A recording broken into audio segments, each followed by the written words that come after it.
ҳамасола дар моҳи апрел дар донишгоҳи давлатии тиҷорати тоҷикистон бо баргузории конференсияи илмию назариявии ҳайати омӯзгорону кормандон, докторантону магистрантон ва донишҷӯён ҳафтаи илм баргузор мегардад, ки дар он мавзӯъҳои мубрами рӯз баррасӣ мешаванд.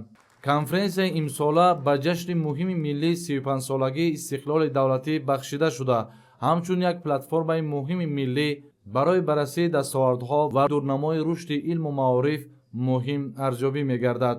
зимни чорабинӣ раёсати донишгоҳ иброз намуданд, ки истиқлоли давлатӣ ҳамчун арзиши олӣ ва дастоварди бузурги таърихӣ барои рушди ҳамаҷонибаи кишвар заминаи мусоид фароҳам овардааст.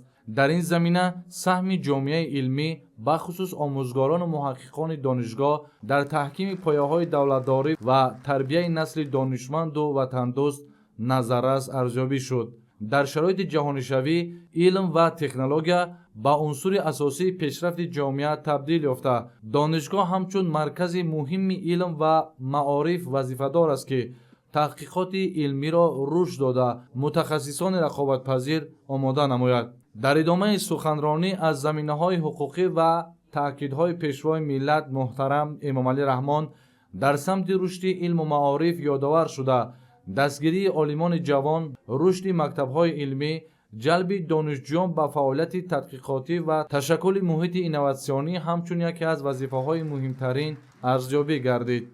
дар донишгоҳи давлати тиҷорати тоҷикистон бо иштироки олимон, маҳққиқон ташаббусҳои бисёр муваффақ дар самти илм гирифта шудааст, ки чорабинии конференсҳо, симпозиумҳо ва инчунин мизҳои мудаввар бо иштироки олимон, маҳққиқон аз давлатҳои Аврупои Осиё дар назар дошта шудааст. бовар дорем, ки он дастовардҳои илмии ҳам донишҷӯён ва омӯзгороне, ки давоми сол тадқиқ намуданд, рӯи кор меоянд ва дар маърузаҳои худро дар чорабинии ҳафтаи илм пешниҳод мекунанд, ки он дар маҷмӯи мақолаҳои устодон ва омӯзгорон рӯи чоп меорад. ва боварӣ дорем, ки дар партави сиёсати пешгирифтаи пешвои муаззами миллат, ки бевоситаи имсол 35-солагии истиқлолияти давлатии ҷумҳурии Тоҷикистон аст, ин чорабинӣ ҳам дар шукӯҳу шаҳомати ҳамин баргузор гашта саҳми назариси худро дар илми тоҷик мерасонад.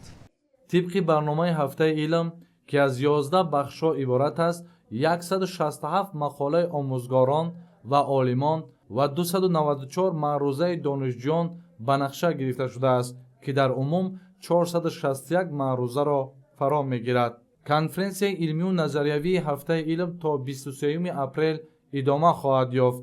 интизор меравад, ки натиҷаҳои он барои рушди минбаъдаи илму маориф ва таҳкими иқтидори илмии кишвар саҳми арзанда мегузорад.